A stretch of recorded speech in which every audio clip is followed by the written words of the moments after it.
Welcome to a summer edition of 100% Canucks. It's tough to track down players at this time of year, but you know what? We did. And we were able to track down, I wanted to call him a new Canuck, but I'm not sure that that's fair. It's an old new Canuck, Luke Schenn, who re-signed as a free agent this summer with the hockey club for the third time. And I guess third time's a charm. He has become a full-time resident of the province, living in the offseason in Kelowna, training now in Kelowna, and I'm sure that with family in tow, Kelowna will become the long-term home of the Schenns, even after hockey's done. He's had an amazing journey when you think he was a first-round pick of the Maple Leafs. Gosh, almost 20 years ago, 2008, I believe. And he's had the ups and downs. He's played some important games. He's got his name on the Stanley Cup. He's gone through a metamorphosis where at times they thought that Luke Schenn's career was over. And the next thing you know, he's become a vital cog in a Stanley Cup winning team in Tampa. And he has the leadership skills that every team covets, as they prepare for the postseason. Hence, he becomes a trade deadline discussion almost every year. So we'll sit down and spend a little time with one of the new old Canucks, Luke Schenn, on this edition of 100% Canucks. I won't keep you long. Darren Millard with a tip for everyone who loves great hockey podcasts like this one. John Shannon and I host the OG of 100% Hockey, coming your way multiple times a week. The guest list is the best you will find. Multiple shows a week ensures you won't miss out on any news, and we dig even deeper into the biggest stories around the NHL. Most of our guests are also friends, so I promise there'll be more conversation beyond the X's and the O's. John really does get bored with that after a while. So join us for 100% Hockey. The name says it all. Subscribe now while you enjoy thinking about it, and enjoy. Welcome back to 100% Canucks, joined by the newest Canuck, or one of the newest Canucks, Luke Schenn, but he's not a new Canuck. He's a returning Canuck. And I got to say right off the top, Luke, that Tyson Barrie must be paying you lots of money. We're wearing that darn hat, so... Tice is a great buddy. Obviously, you guys got to know him a little bit there, and it started where guys would always want to maybe go for a beer after the game or a night before the game, and you come into a city, hey, let's meet for a chili one, and he's like, I'm going to start a beer company called Chili Ones, and he's got some of the guys around the league that are in on it, and some other walks of life, and it's just starting to go a little bit for him. So.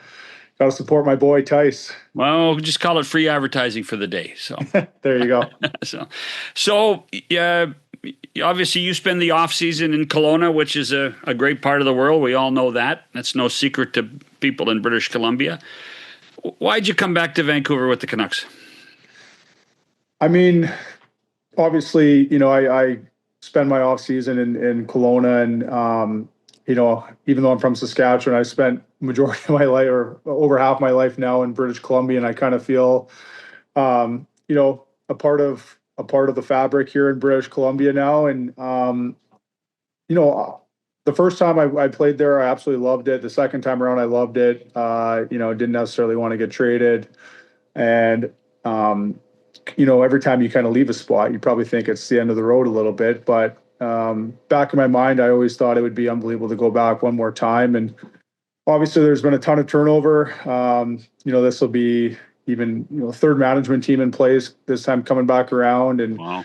At the end of the day, I just feel fortunate to get the opportunity to come back and play. I really care about, obviously, the organization and what that logo means and the history behind it and the people and players who have played before me. And when I first came in the league, it was, very, very successful organization and sort of, top of the league and the standard for, a lot of years. And obviously it's a totally different situation now with a rebuild and a young team, but I want to come in and try to help out and whichever way I can, on the ice, off the ice. And I'm just, like I said, I care a lot about, the city, the organization, It's the team in British Columbia, and I'm just I feel fortunate to get the chance to wear that jersey, and I'm looking forward to coming back and doing it for the third time around.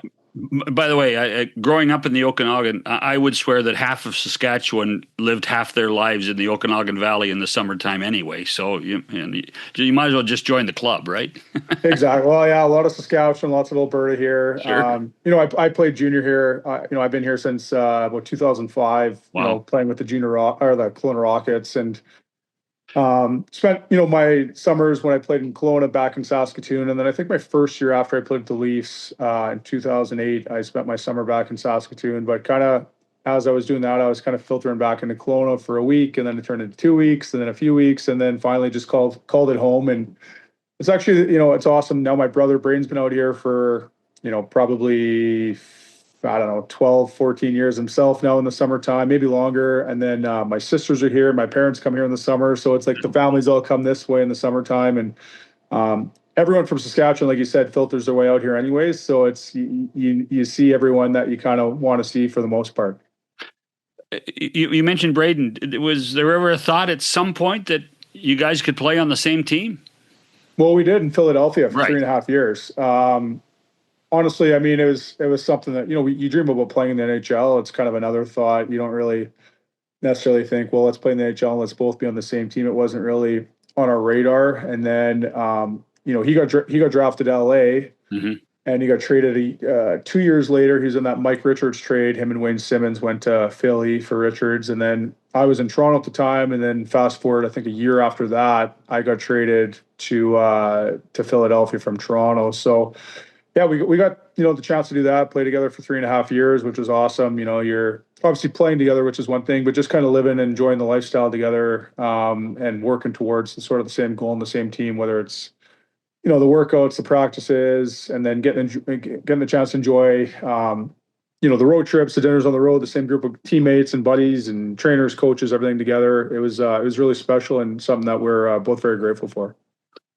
Boy, that 18-year-old draft pick going to the Toronto Maple Leafs feels like a long time ago, doesn't it? Another lifetime ago. Yeah, it's been a long time. It's been a long time, and there's been lots of ups and downs, and twists and turns along the way that I would have never predicted. From that starting point, I think when you get drafted, obviously, like I said, your goal is to make the NHL, and you think it's probably going to be smooth sailing, and you don't know where exactly you're going to end up or what it's going to look like. But I would have never guessed in a million years my career has kind of gone the way it has. But I'm grateful for every step along the way, and whether that's the adversity, kind of if you can overcome it, it gets you to propels you to a better situation sometimes. But obviously, that's one thing on the ice. But I met so many good people in the game along the way. Is the other huge thing that I'm very grateful for. The lessons. I was actually in and around the Maple Leafs when you got drafted. I remember. You were they put you in a tough spot because they weren't a very good team, and they put you on a pedestal. And I can only imagine how your head was spinning at times, thinking, "Holy smokes, guys! I'm 18 years old. I'm from Western Canada. I'm not the Messiah." Yeah, I mean, obviously, coming there at 18 years old and just right out of training camp. I remember I was telling the story the other day to someone actually. My first preseason game, I think I played. There was a rookie tournament in Kitchener. Didn't have my best game by any means, and probably tried to do a little bit too much, just some of the pressure, and didn't have a very good game. And I came down to the lobby the next morning in the hotel, and I was on the front page of one of the papers, and thought I would take a look at it, and it was right away pretty negative off the hop, and thought, okay, well, I better stop reading things and get my head around that. But yeah, there was some pressure for sure coming in to be a high pick, because at that time they didn't really have any high picks for a long time. I think the highest pick before me in Toronto might have been Wendell Clark, and then since then they've obviously had Austin and Marner and Nylander and now McKenna and Morgan Riley and guys like that. But it was there was a long stretch where they didn't have a high pick, so yeah, everyone was excited coming in, and I mean, it was pressure, but it was excitement at the same time. And I loved every bit of playing in Toronto, and obviously sometimes you kind of take your lumps along the way, but at the end of the day, I mean, people care so much, and it's just such a passionate fan base, and people care, media care, A lot like, Vancouver in a lot of ways too, where, people care that much and they pay attention, which I would way rather have it that way than the other way where you show up to the rink and fans are kind of half in, half out. And, even though the building's full, I'd rather have people kind of, really pay attention. And that's why I love playing in, Toronto and Vancouver. And I like the pressure, and there's internal pressure that you put on yourself, but it's nice to show up to the rink that, how much people follow and care.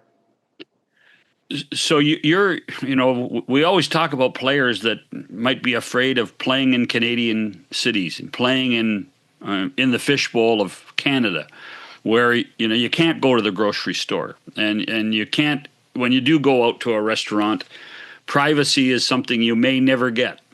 But that doesn't seem to faze you.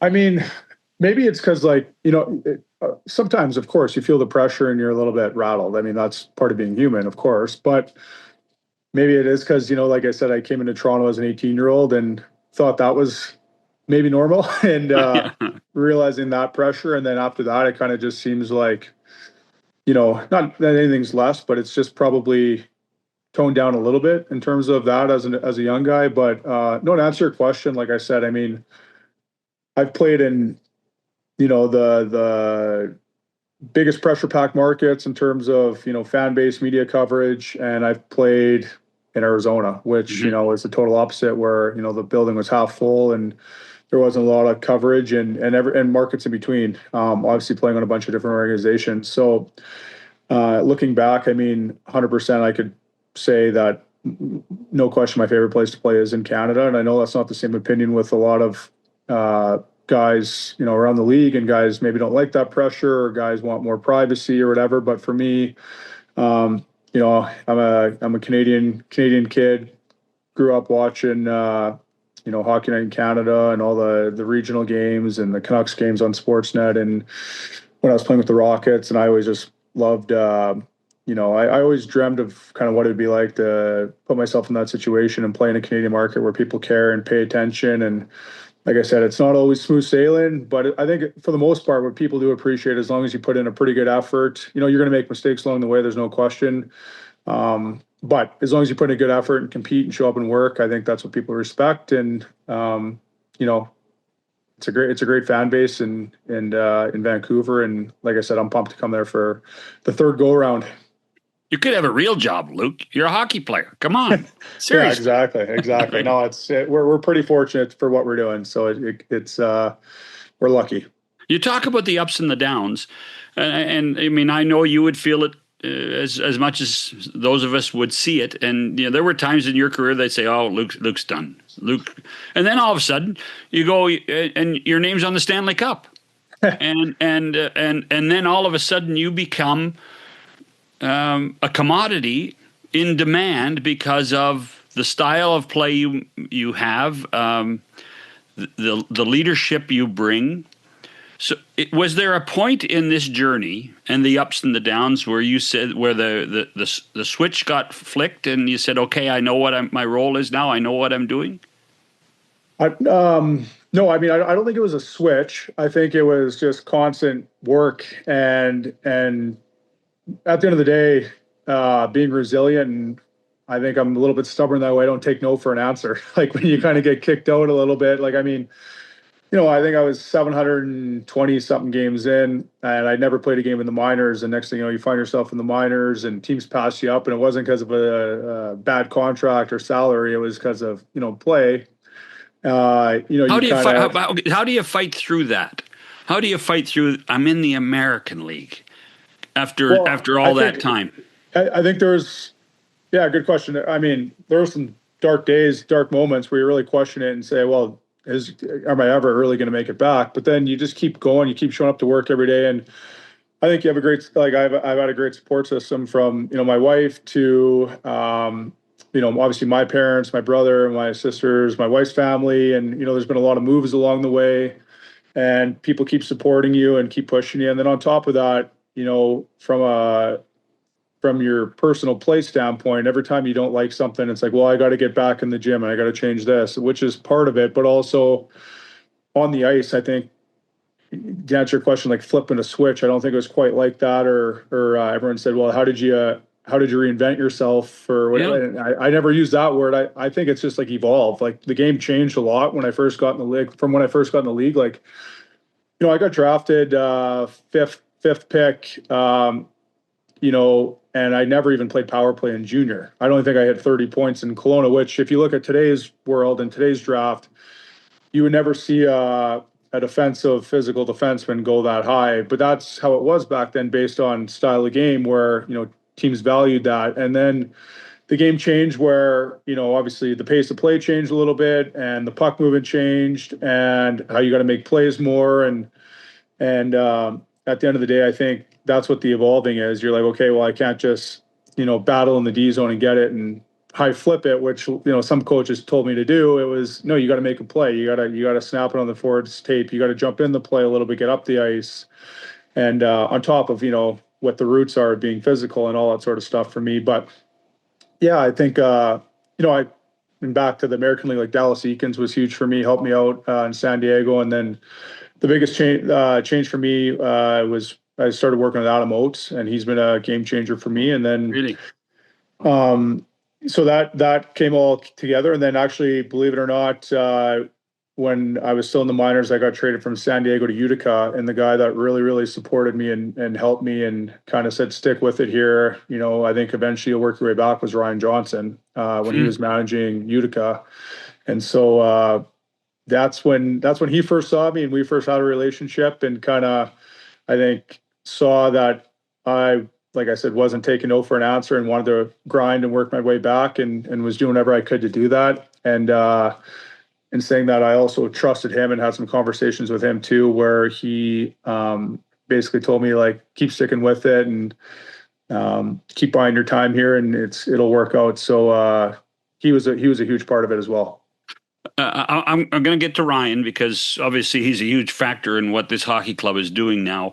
Right. But I've always, to me, Adam Oates was working with Mark Scheifele, working with guys that were snipers and face-offs. And so, what would Adam help you with? Well, I mean, he is working with the top guys in the game. There's no question. I think he's got, I don't even know, probably 80 something guys now in the NHL, from McDavid to McKinnon to Scheifele to Crosby to Kaprizov and D-man. You got Josh Morrissey and Darlene to McAvoy. Like he does have the top end guys, Kucherov, and obviously a lot of the fundamentals are the same. Like, you're playing hockey, you're making plays. You got to learn how to make a play in tight spaces on your backhand. You got to make a play. Like, for the one thing that he really helped me is that I kind of got beat up for years about, you got to work on your skating. You got to get on your edges. You got to, change your stride. You got to lose 10 pounds to get quicker. And actually what clicked with me is he goes, well, I got news for you. He's like, you're 230 something pounds and at that time I was 29 years old, maybe. And he's like, we're not going to reinvent your stride at this point.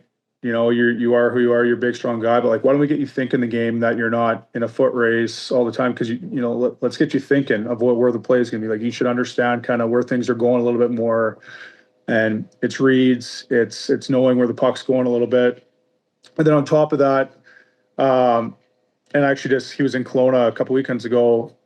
We talked about this and which I believe, and he's 100% right, is he says one of the hardest plays, if not one of the hardest, is play to make in hockey is a D-man going back for a puck off a dump and under pressure because, you got a guy in your back. You're trying to not avoid contact, but protect yourself, from going into the glass in an awkward situation or getting hurt. But then also, where are there other 2 forecheckers? Where's your D partner? Where is your centerman, your wingers? And you got to do all this under pressure while the puck's spinning and it's bouncing, and you got to handle it and make the play under pressure. And if you can't do that, then your leash is no leash because you can't move the puck and break the puck out. But if you can do that and be effective at it, and even just move it 5 to 10 feet and put it in the forward's hands or your D-man's hands and continue to move the play and get the puck out of your end. And then on top of that, while defending, when you're in the D zone.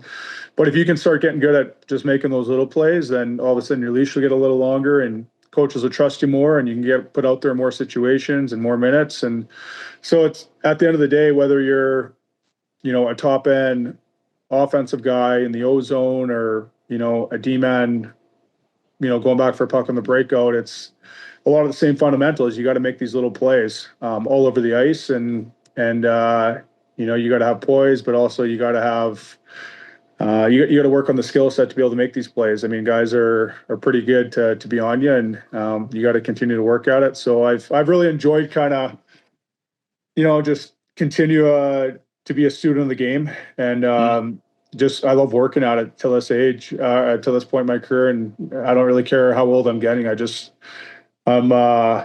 love just kind of trying to figure out new ways and figuring out ways to get better and just not be complacent. Well, we haven't got a kid born in 2007 playing in the league yet, I don't think. So pretty close, though. In 2000 what, sorry? Well, no, I'm just saying the year you were drafted. The kids' year, was that their birth year? That's I think. Well, isn't my first year is 08, and our kids coming in this year 08s. Yeah, they might be. Yeah. So yeah, I mean, a lot of the guys you're played against their dads, so that's kind of how it. And now these, the young guys coming in, the 18, 19-year-old, 20-year-olds are closer to or even after that, are closer to my kids' age than they are my age. So it's kind of funny how it comes full circle. And you talked about the game is faster, so it's so much more, I would assume, how you read the game, correct? More than anything else, in order to compensate. The game is faster, and yeah, you got to make reads, but to me, it's like it's faster in moments. The game's not faster like up and down the ice. It's like in like little bursts. Like I think like within 5 to 12 feet, 15 feet, you gotta switch gears and get going. Unless you're Connor McDavid or someone where you're going full speed up the ice at all times, that's what people look at in terms of fast. But I think fast is like, plays off the wall, plays, on the breakout, getting back for a puck, moving the puck quick, like that's fast. I think there's different kinds of fast, and I think people kind of blanket it as fast as skating up and down the rink, which to me, there's other areas of being fast within shorter spaces and different, like you said, ways to read the game where you can anticipate it and it might look faster. So yeah, there's different ways, and yeah, I mean, I can get into this all day and nerd out about it, but it's I have learned a lot as I've gone here that I didn't know, and I didn't understand a lot of what I understand, when I was first breaking into the league. There's no question about it. And even the first, probably call it 10 years of me playing in the league, I've learned more in the last probably 6-7 years than I did in the first 12 years of playing. So Ryan Johnson, you obviously you talked about your relationship all the way back to Utica. So this was an easy situation when Ryan contacted your agent and it was a simple discussion? Well, I mean, like I've got 3 kids and we've done a lot of moving in the past few years. So, quite honestly, to continue to go and wanting to keep playing, obviously I still got the passion and the fire to keep doing it, but it had to have been right for, my family as well, just with older kids and moving schools and all that. And then come around free agency, I had actually a few really solid options. And when Vancouver called to me, yeah, my wife and I had talked, it had to have been the right fit, the right situation, and also good for the family. And, the one thing about back to Ryan and the Sedins and Manny, it was, I think that they did Vancouver's done an unbelievable job, with the right, I 100% believe the right management team is in place. I'm not just saying that, I actually really believe it. And when he called and said that they had interest, I was really excited about that. Like I said, I mean, I didn't really anticipate getting the call to wear a Canucks uniform for the 3rd time, but when it happened and they expressed interest, I definitely wanted to make it work, and it was a good fit, like I said, for kids and my wife and it being close to home. But hockey wise too, like I said, I understand what I signed up for in terms of where they are and the evolution of their team, being a young team and kind of, rebuilding. But when there was an opportunity to come up and help and work with, the management that's in place, but also some of the young guys that they have and some of the veterans that they have too, like good character guys. I definitely wanted to be a part of it. You do have a role beyond playing defense for this team, correct? Really, you do have a role. Are you talking about like when I'm done? Is that what you mean? No. I was actually that's about 3 questions down for me, but I'm just talking about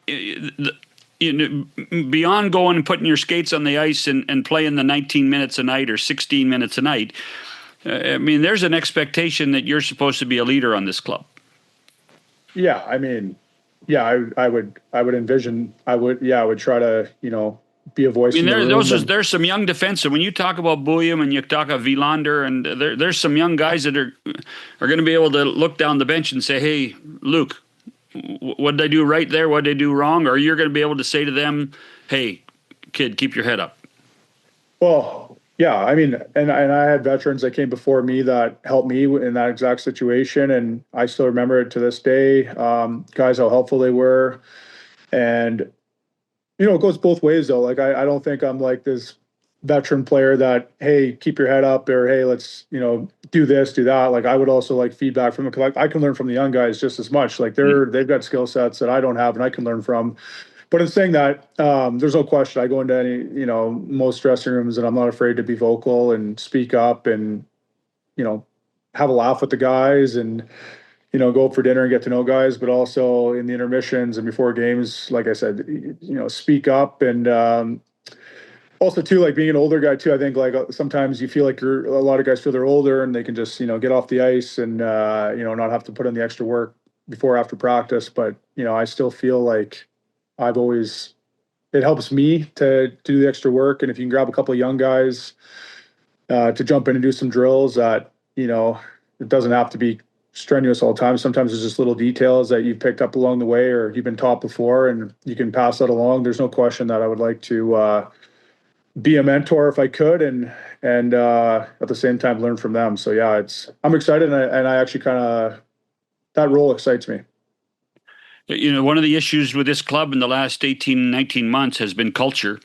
Yeah. And that group of leadership that, Ryan and Daniel and Henrik and Manny, I think have been very well aware of the culture issues and they seem to be trying to fix it. But you've played on teams where culture is a huge factor. How do you, is there a secret equation that you build culture? How do you do that?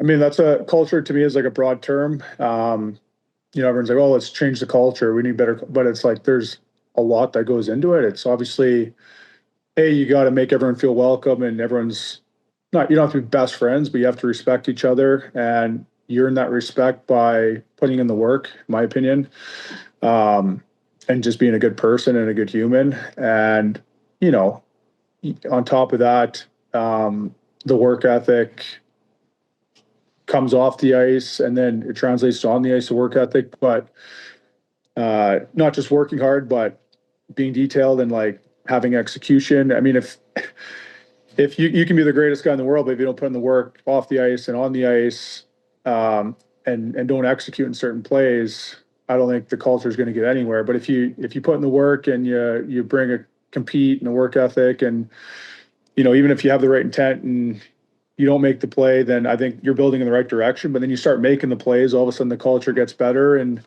and you put that pass on the guy's tape. All of a sudden, the guy might like you a little bit more because he set him up right. So it's a lot of things. It's I mean, but certain moments too, you do hold each other accountable. There's no question about that, which is 100% needs to happen for everyone to grow. But yeah, it's a broad term. You can kind of slice it a bunch of different ways, but it all starts, I think, with having the right mindset, the right mentality, compete, work ethic, and wanting each other to succeed and putting in the correct work and not just punching the clock and showing up because it's a job. You actually got to be passionate about it and you got to love it.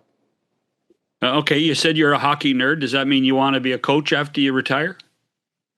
No, I don't have any anticipation of coaching right now. How about a broadcaster? How about a broadcaster?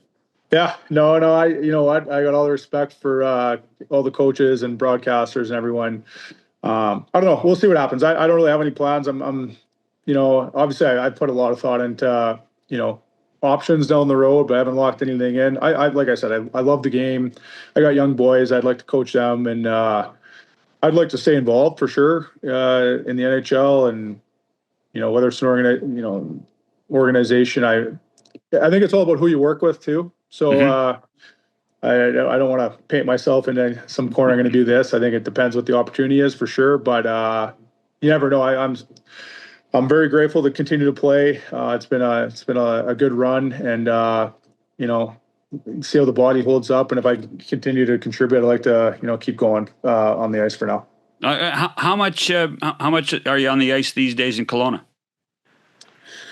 4 to 5 days a week right now, for sure. Yeah. And there's probably an all-star team of guys, right? I mean, how many NHLers are there? Oh yeah, we probably got about I don't even know, 17 or 18 full-time guys right now.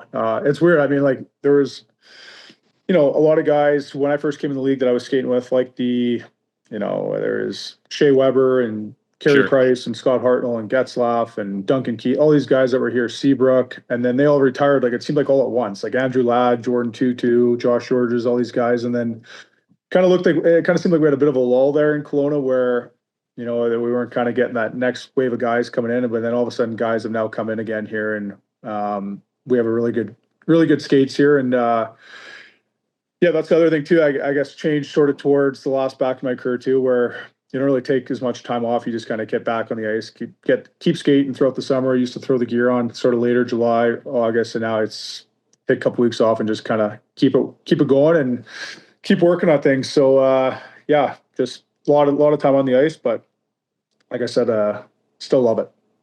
And for the first time in your career, Luke, no testing at camp. Yeah, I wish this would have happened 15 years ago, but at least I got 1 year of it to start here. So, yeah, I don't know how that negotiation came up, but I'll take it. Thanks for the time, man. Enjoy the rest of the summer and enjoy the Valley. All right. Thanks a lot for having me. I appreciate it. All right. That's Luke Schenn of the Vancouver Canucks for the third time. I'll be back on 100% Canucks after this.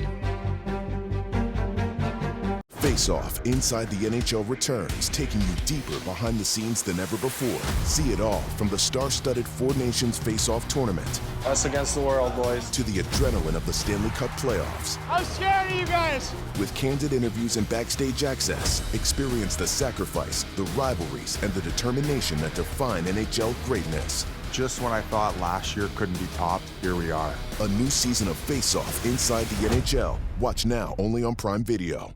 Thanks to Luke Schenn for spending some time with us. We'll be back a little later in the month, maybe with a couple of more shows before we go hot and heavy in September.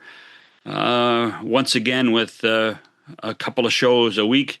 You know, he was talking about how Kelowna has become a factor. There was a point where the NHL Players Association saw so many players spend their off seasons in the Okanagan Valley, particularly in and around Kelowna and the Okanagan Lake, that they used to actually run an NHLPA session, a summer session where the executive director of the PA and his staff would come to Kelowna and meet with the upwards of 40 to 45 players that lived in the off season in that great city.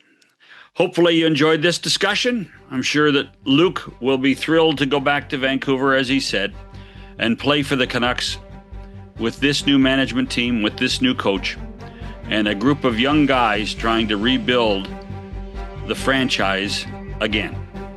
Thanks for listening or watching this edition of 100% Canucks.